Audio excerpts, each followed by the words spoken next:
Kung lahat pala tayo honest, o marami pala tayo sa atin ay honest, why is the Philippines often, or if not all the time, why is the Philippines always ranked as one of the most corrupt countries in the whole world? Yan, sagutin niyo ako niyan. Nagpapakalinis kayo?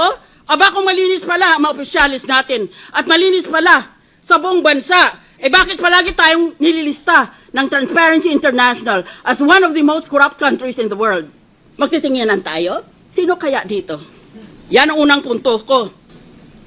Pangalawa, tumigil na kayo ng kapapangkapan nyo, mga artista. Merong mga politiko na alam natin kung anong loopholes nila sa SALN. Deposito ang sinasabi ng batas, pagkatapusan ng Disyembre, katapusan ng taon, magdeklara ka kung magkanong pera mo sa bangko. Hindi ba gini-withdraw nila pera nila sa buwan na Nobyembre o Disyembre para pag naglagay sila, pag nag-file sila ng SALN nila, wala nga silang deposito. O kaya meron lang sila ng couple of thousands. Kasi withdraw nila eh. Pag Enero, i-deposit nila uli. Taong bayan, kayo ang magtestigo. Yan. Ba't hindi natin habulin yung ganon? Pangalawa, palusot. O pangalawa, na ginagawa nila na loophole sa SALN. Lahat ng pag-ari nila, real estate, bank accounts, iba pang pag-ari, nalagay sa ibang pangalan. Yan is very, very widespread. O di wala nga naman silang pag-ari. Dahil lahat, linagay na nila sa ibang pangalan. Kung bawal ang asawa at ang mga anak, dahil sa batas ay inspeksyonin pati yan, yung mga malapit sa kanila. Di doon sa mga malalayo ng mga kamag-anak. O kaya maski hindi kamag-anak, sa kaibigan na pinagkakatiwalaan nila.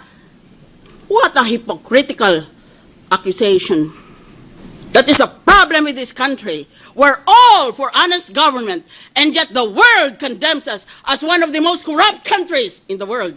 That's why it is difficult to win in any international election, in any international campaign, because the Philippines, among others, has a reputation of being a corrupt country. Isip ng iba, kung corrupt ang bayan na yan, walang matinong lalabas dyan. Walang matinong ibubunga yan. Ba't bawat isa ba sa inyo, walang sala tungkol sa SALN? Bigyan nyo ako ng isa pang buhay. Panginoon, bigyan mo ako ng isa pang buhay at imbestigahin ko lahat. Isa-isa. Dito sa Senado at sa House of Representatives. Tignan natin. Pati sarili ko, imbestigahin ko. Ang daming loopholes ng SALN na yan. Ba't hindi kayo umimik noon? Ba't ngayon bigla na lang kayong so exercised about a loophole? Well, if that is the case, then let us all just put our